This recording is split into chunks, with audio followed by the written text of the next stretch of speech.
नमस्कार। जिस serum institute के भरोसे भारत सरकार ने कोरोना से बचाव का टीकाकरण अभियान 1 मई से शुरू करने का ऐलान किया था, उस सीरम इंस्टीट्यूट के मालिक लंदन भाग गए। इसके चलते टीकाकरण अभियान अधर में झूलता नजर आ रहा है। सीरम इंस्टीट्यूट के मालिक अदार पूनावाला 1 मई को लंदन भाग गए और लंदन जाकर मीडिया को बताया कि भारत में उनकी जान को खतरा है, क्योंकि टीके के लिए कई राज्यों के मुख्यमंत्री और दूसरे ताकतवर लोग फोन पर उन्हें धमका रहे हैं।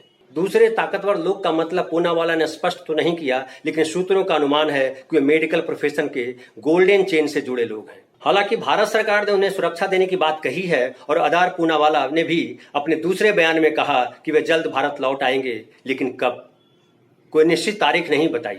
ऐसे में संदेह बढ़ जाता है कि वो निकट भविष्य में शायद ही लौटें।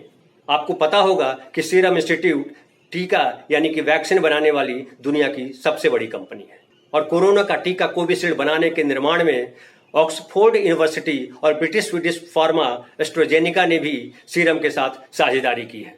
अदर पूनावाला के भारत लौटने पर संदेह इस बात से भी बढ़ जाता है कि लंदन से पूनावाला ने मीडिया को जो बयान दिया उसमें इस बात का जोर देकर उल्लेख किया कि कोविड-19 की वैक्सीन कोविशील्ड की आपूर्ति बढ़ाने को लेकर मेरे ऊपर भारी दबाव है। अब इसे समझिए, पूनावाला ने सितंबर में कहा था भारत के हर नागरिक को टीका मिले, इसके लिए सरकार के पास 80,000 करोड़ रुपए का बजट होना चाहिए। इस साल के फरवरी महीने में बजट पेश करते हुए सीतारमन कोरोना के टीके के लिए 35,000 करोड़ का बजट होने की बात करती हैं। तो पूनावाला के 80,000 करोड़ और सीतारमन के 35,000 के बीच जो 45,000 करोड़ का अंतर है वो कैसे भरेगा? तो समझिए, असली लोचा यहाँ है।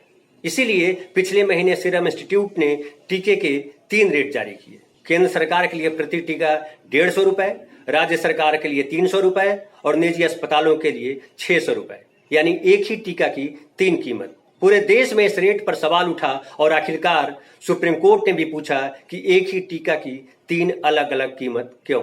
सुप्रीम कोर्ट ने केंद्र सरकार से यह सवाल 27 अप्रैल को किया और अदार पूनावाला उसके 3 दिन बाद भारत से लंदन भाग जाते हैं। तो इस तरह एक एक कड़ी जोड़ने के बाद स्थिति बिल्कुल स्पष्ट हो जाती है कि अदार पूनावाला पर किस किस तरह का दबाव होगा। हालांकि केंद्र सरकार ने विदेशों से टीका आयात करने की बात कही है, लेकिन दुनिया में वैक्सीन बनाने वाली सबसे बड़ी कंपनी जब भारत में है तो बाहर से वैक्सीन आयात करने की बात क्यों कर रही है भारत सरकार? फिर 1 मई से 18 साल के युवाओं तक को भी टीका अभियान में शामिल करने की जो घोषणा की थी, वो घोषणा भी घोषणा से आगे नहीं बढ़ पाई है।